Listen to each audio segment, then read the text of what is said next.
After my diagnosis, I wrote all 3 of my children personal letters, saying all the things I should have said and all the things I wouldn't be here to say.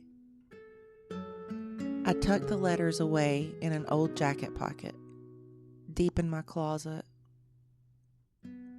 After my son was born 2 years ago, in the follow-up room 12 weeks post-delivery, I was looking at all the posters on the wall and the pamphlets on the tables about self-breast exams. I started thinking about my grandmother who passed away from breast cancer.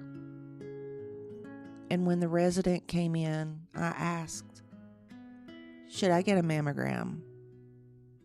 She said, "Well, they're not really telling people to do it until you're 50 now."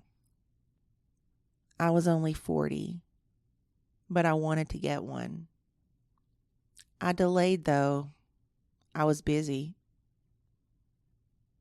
I finally got my first mammogram in June, followed by a second, and then an ultrasound,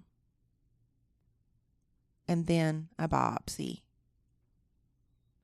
When they told me I had breast cancer, the only thing I thought was, what's going to happen to my kids? And if this was something that I have passed on to them. So after genetic testing, I got the results. I was negative for HER2 and the BRCA gene.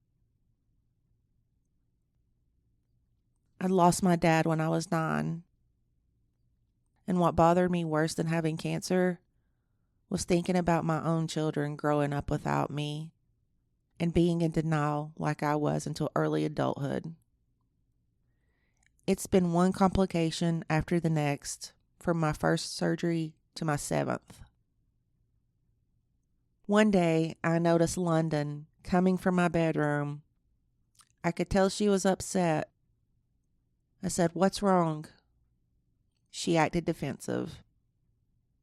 When she finally told me, she said she'd found the letters, and she had read all of them.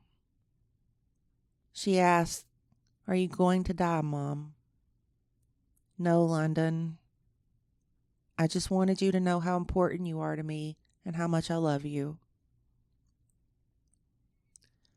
I talked to my girls about my cancer several times.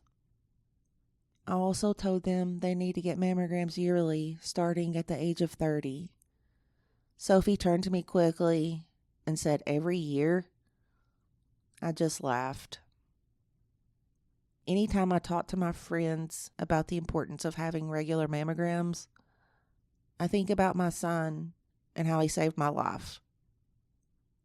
Without him, I wouldn't have been sitting in that OBGYN's exam room with all the posters on the walls and the pamphlets calling to me to get a mammogram. I still have the letters I wrote my kids, just in case.